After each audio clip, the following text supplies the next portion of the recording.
Now, a suspected fraudster has been arrested by the anti-watchdog EACC. The daring fraudster is suspected to have extorted money from the public officials and business people under the guise of helping them do away with corruption cases. Shadrach Kairi Ndegwa is accused of impersonating not only EACC but also NIS and, of course, the DCI officers, as Ode Francis reports.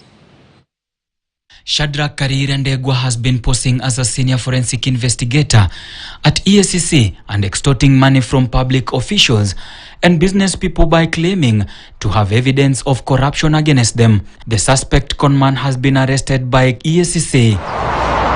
He has also been pretending to be a National Intelligence Service NIS agent and a forensic investigator for the Directorate of Criminal Investigations DCI.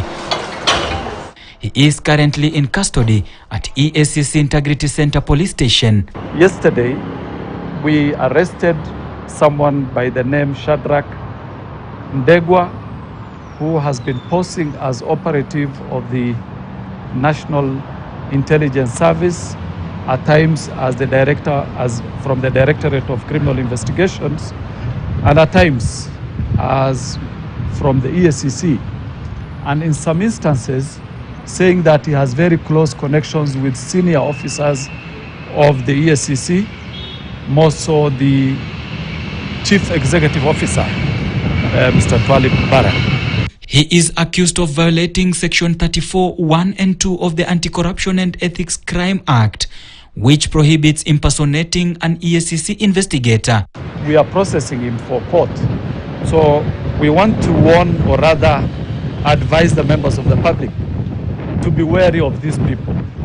The way the EACC operates is whenever we are doing investigations, we don't call people we are investigating unless it is a follow-up. The investigations that began on 3rd October 2023 after several victims reported the fraudster to EACC.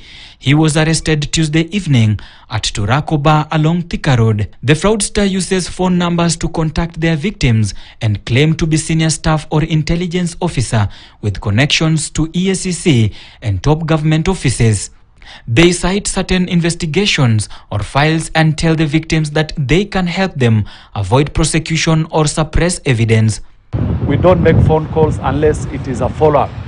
And we only make phone calls from numbers that are registered in the Commission's name, unless, of course, it is an investigator who is known to the person he's talking to.